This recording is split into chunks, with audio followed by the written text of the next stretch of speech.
Hey guys, thanks for watching our short little video. We call it This Week at Vorshlag. It's July 7th, 2017. We're going to take a quick walk around the shop and show you what's going on with projects, our CNC room, and even in the lobby. All right, the CNC room is looking really clean. That's because Tim Buck, who used to work for us 2 years ago, came back and has joined our staff once again. He's really taking care of the shop, keeping it clean. We're really focusing on quality and getting the best possible machining finishes and tolerances absolutely possible. And it's looking really good. He's doing a great job. The finishes have never looked better. These still need to be deburred, but yeah, we're really cranking out a lot more parts. We had a few weeks there where things slowed down a little bit, getting him up to speed, but now it's really looking good in here. Oh yeah, let's start off with the 69 Camaro. Take a quick walk around this car. All right, a lot of you have checked in for this video just to see the 69 Camaro, and there's a lot of things going on. You'll notice the big swan neck style wing that's on the back. Another A.J. Hartman designs, a 6 foot wide, 14-inch cord wing, and it is simply massive. You can also see the custom diffuser we've built, and this diffuser is not super tall, but it's the right angles for this car without really getting ugly. We could have gone a little bit higher in the back, but if you go beyond a certain angle, the air starts to separate and it doesn't do anything. So we kept it pretty low profile with it's got the 4 center strakes and the 2 outers, and it ties in with the flat bottom floor.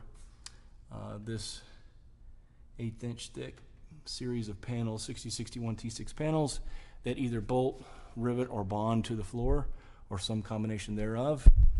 And you can see there's a lot of Clecos holding this in place, but it's flat bottom other than the transmission, which, because it was ordered not with a 90-degree rotation, is the lowest part of the car. We'll make a skid plate go around that, and we'll probably have some cooling vents within the center tunnel for the exhaust and transmission to keep things from getting too hot. So I have this thing up on the lift to finish up some minor things underneath for the diffuser and the rear wheel wells. But it's kind of neat. You can see all the work that goes into a flat bottom car. There's a lot of panels and pieces that have to fit together nicely and smoothly. Still have some area for the suspension to travel up and down.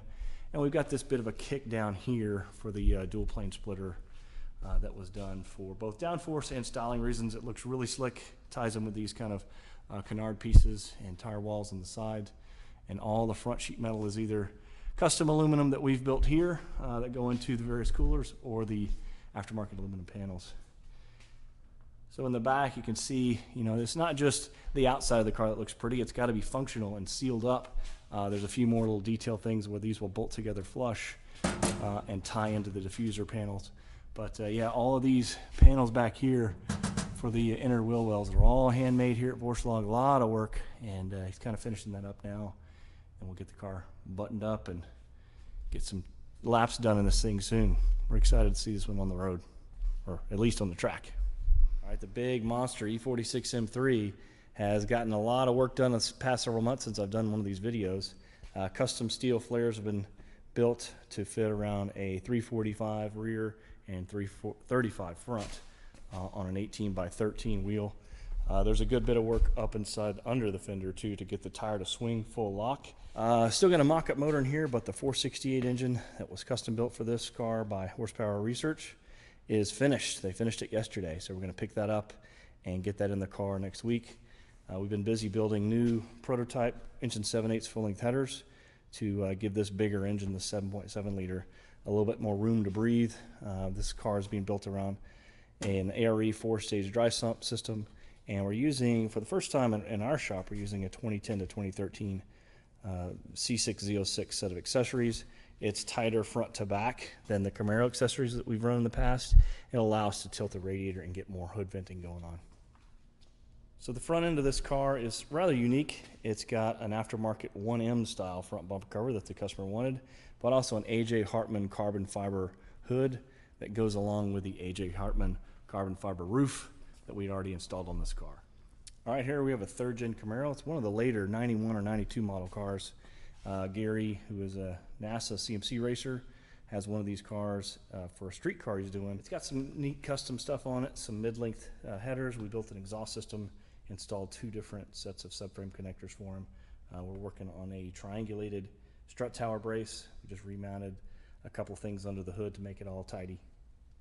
All right, if you've been watching these videos for a while, you've seen this car's been here off and on for the past year. This car shipped to us from out of the country, and it's almost done. We're down to the fuel system and oil system, plumbing. But the rest of the plumbing on the car and the wiring on the car is complete, and we'll just tidy up a few things and put some covers back in place. Hopefully fire this thing up in the next week or two. The E36, you can see the elaborate diffuser we built and 4-inch exhaust. We also have a Radium Engineering surge tank with dual fuel pumps that'll be fed into this single radium filter and then go forward to feed the fuel rail. All right, this E36 is a little unusual. It's the right-hand drive car. We're going to do a LS swap kit for the right-hand drive market. Motor and trans are right here for this swap. Just got to get time on the schedule to get it apart and get it in there. All right, our daily driven track car, our E46 330, is becoming less daily driven and more of a race car the past few months. We like the A.J. Hartman carbon fiber hood so much on the M3 Monster V8 that we got one for this car as well. It shed a good bit of weight off the front of the car. I think it was about 33 pounds lighter. It's a 9.5 pound hood, and we're just moving weight to the back because we're still ballasting up for the class we're racing in now, which is TTD. But that class goes away next year, so we're making the move early to TT4, and we'll make that move over the summer. And hopefully this fall, we'll run the car at a lighter weight with hopefully more horsepower. We have upgraded the seat to this Circuit 2 Halo style seat for a little bit more protection, and have done away with a lot of the factory airbags and OEM seat belts because this car is no longer driven on the street. There's only so far you can go before a car becomes a race car. You know, you start compromising safety and adding, Lexan in the back windows and side windows is not really streetable anymore, and that's kind of where we're at. It's a lot of fun to drive on track. It's set track records at every track we've been to in 2017. I think 5 this year. So we've got 9 wins on 9 race days and 5 track records. So we're pretty happy with that. All right, this is the original precursor to this red 330. Is this steel blue 325 coupe. We've done a lot of work on this car. It's finally going to go for sale. My wife's been using it as a backup daily driver, and we just did the last bit of work, which was PowerFlex diff mount bushings. The stock bushings were flopping around, so we did that to get rid of some clunk in the driveline, and this car is finally ready to sell. Speaking of ready to sell, this is our 328 track car, our Project Track Rat, and this car was built with the suspension we briefly used in the red 330. And we put it on this 328, and it's working out really nicely. We did the same hard motorsport flares that we have on our 330 coupe on this 328 sedan, and they fit great. This is a 17 by 10 wheel with a big 255 Hankook RS4, and it fits really nicely. There's room for more. We're going to go to a 275 on our car because there's so much more room. A lot of things were prettied up. Aaron polished the headlights. We did all the underhood maintenance, cooling system, exhaust system, seals, all the wear items, the VAC oil pump drive upgrade, baffle kit. So pretty much everything we've done to the red car to make it more reliable on track we've done to this car as well. It's also got 2 racing seats, some aluminum interior panels, and the radio and some other things have been removed, but the AC is still there. So this really is kind of the extreme of what a daily driven track car can look like. It's got a more gutted interior than our red car, but it's lighter and less flammable, things to go wrong inside. You can drive to the track and have air conditioning, but that's about the limit. It's got the A.J. Hartman carbon sunroof delete. So we'll get this car weighed, and it'll be in our next update on the E46 forum thread. Hey, thanks for watching this week's video. Don't forget, we also carry a lot of motor fluid we keep in stock. You can order it online. You can stop by our facility, pick it up. All the fluids you need for differential, transmission, engine oils in 4 different styles, cooling system, brake fluid, got all that in stock. Also, if you happen to be in the area at our Plano shop, we have a lot of seats in stock that you can come and test sit, either in our lobby or in actual race cars in the shop. And we always encourage people that are looking for racing seats to test sit them and make sure they fit your body in the hips and the shoulders and your torso length, and just that feel comfortable. We carry a lot of brands of seats. We keep a lot of Sparco in stock, several OMP, Race Tech, and some Cobra as well.